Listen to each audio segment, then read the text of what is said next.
Chapter 1: Cameroon's Political Evolution.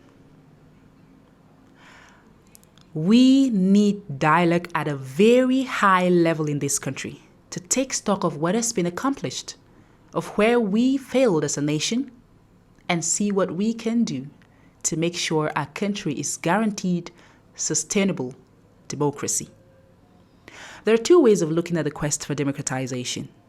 Sometimes it is the leadership that provides guidance and takes the initiative that can put in place a democratic structure or system, or on the other hand, the demands of the people from the grassroots who aspire to live in a democratic society. However, at the grassroots, there is still a yearning, a strong aspiration on the part of many Cameroonians, men and women, the young and the old. They believe in a society that is genuinely democratic.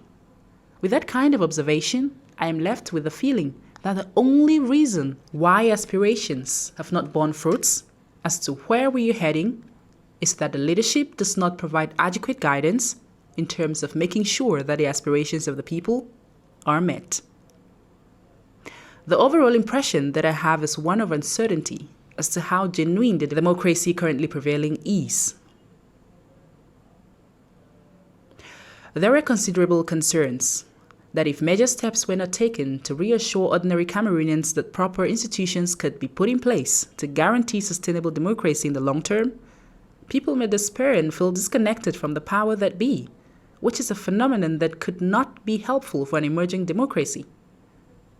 Most often in Africa, we have seen countries in which citizens have given up trying to participate in the political process of trying to effect change through the electoral process.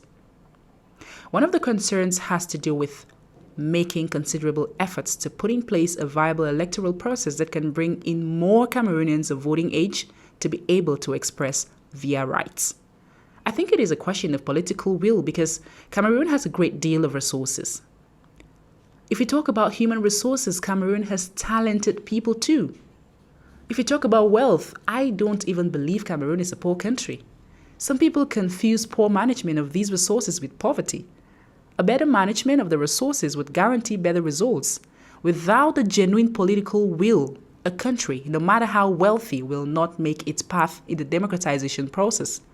I think the more political will we can get, the more open we are to have each and every qualified Cameroonian to make a contribution to the democratization process. We probably need dialogue at a very high level in this country. Very sincere dialogue to take stock of what has been accomplished, of where we failed as a nation, and see what we can do to make sure that our country is guaranteed sustainable democracy. We see things happening in other countries because of absence of dialogue and of a national consensus on the basic tenets of democratic governance. If we think these things happen only in other countries, we probably are fooling ourselves. Unless we have strong democratic institutions in place, as a young country on the continent of Africa, we shall remain fragile.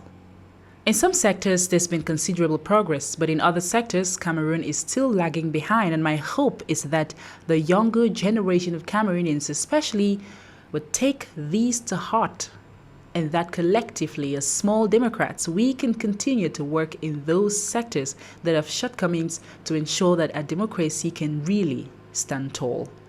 One of the sectors that I will cite to you is probably the way in which we organize our elections.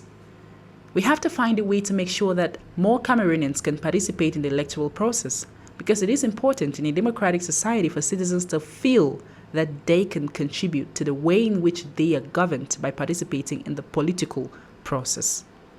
How can one explain the fact that dynamic Cameroonians are called to defend the integrity of the nation in the army at 18 years, yet are deprived of the right to exercise their civic responsibility of voting?